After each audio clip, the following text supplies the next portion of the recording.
Just to clarify on the demerger of unions, is that something that Labor will officially support? We do support that.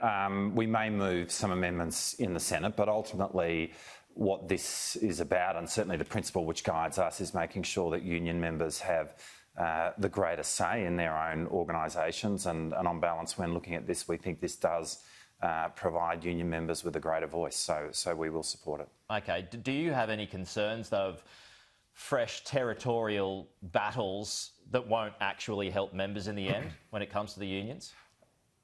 I think at the end of the day, the principle that needs to guide us in this place is what gives union members the greatest say in their own organisations. And ultimately, you know, when the government has put forward a proposal such as this, the lens through which we look at it, or the rule that we run over it, is does this give union members a greater say or not? And ultimately, our view on this in this instance is that it does. But I guess my point being that, you know, in weeks or months ahead, does members of what was the CFMEU start turning on each other? Well, I mean, I can't predict what's going to happen there, and ultimately, you know, what happens within union organisations is a matter for them.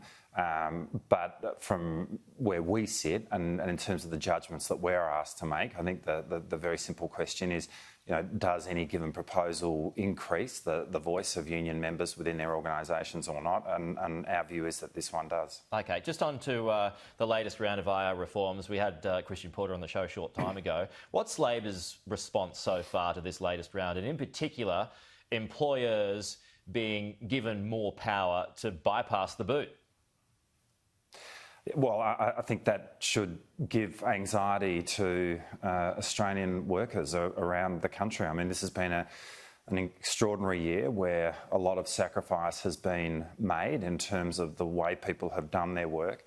And I think that as we come to the end of the year, and we hope at least that we are getting into a better position of being able to live with the virus, and the country opens up and there are less restrictions, that Australian workers can look forward to next year to something which is better. But what we're actually seeing in this legislation is an opportunity for employers to construct terms and conditions of employment which see people being worse off. I mean, the critical point here is that yesterday the Prime Minister was given an opportunity to rule out that no Australian worker would be worse off as a result of these changes, and he resolutely refused to do that. And I can well remember when John Howard was given that same opportunity back in 2006, and what eventuated then was work choices.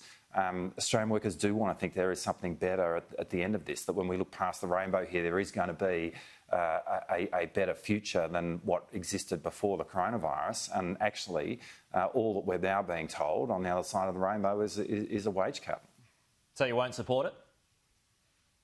Well, we haven't seen it, is the first thing, but we have deep anxiety. But from what you can see so far, what's been released so far, you won't support that?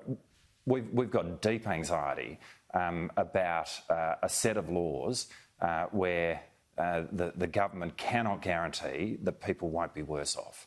And that's the answer to that question. Obviously, we need to look at the legislation and have a proper consideration of it, and we haven't even been shown it yet.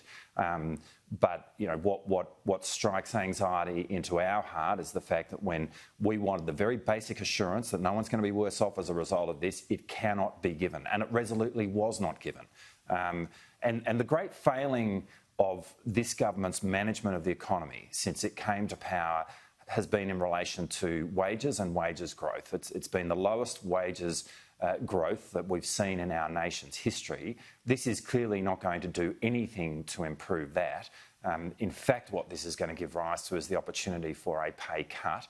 And that, I think, is exactly the wrong message that we would want to be sending to Australian workers at the end of what has been a very difficult year. It doesn't matter what the government throws up on IR. You'd oppose it, though, because it's all about throwing red meat to the base and finding something to fight on the next election, right? I don't think that's right at all. We understand that there's a whole lot of measures where we can work together, and we want to see much greater cooperation in the workplace. And in fact, this year has been characterised by people in the labour movement, by unions working very closely with employers and in fact with the government to give greater flexibilities in order to get through what has been an extraordinary crisis. But when we get to the end of that, I think people are expecting that there is something better on the other side. And in fact, the only thing on the other side, it would appear, is a pay cut. Now, we'd like to work with the government to try and make sure that there is greater security of employment. I mean, one of the other features of the workplace today is that it's never been less secure.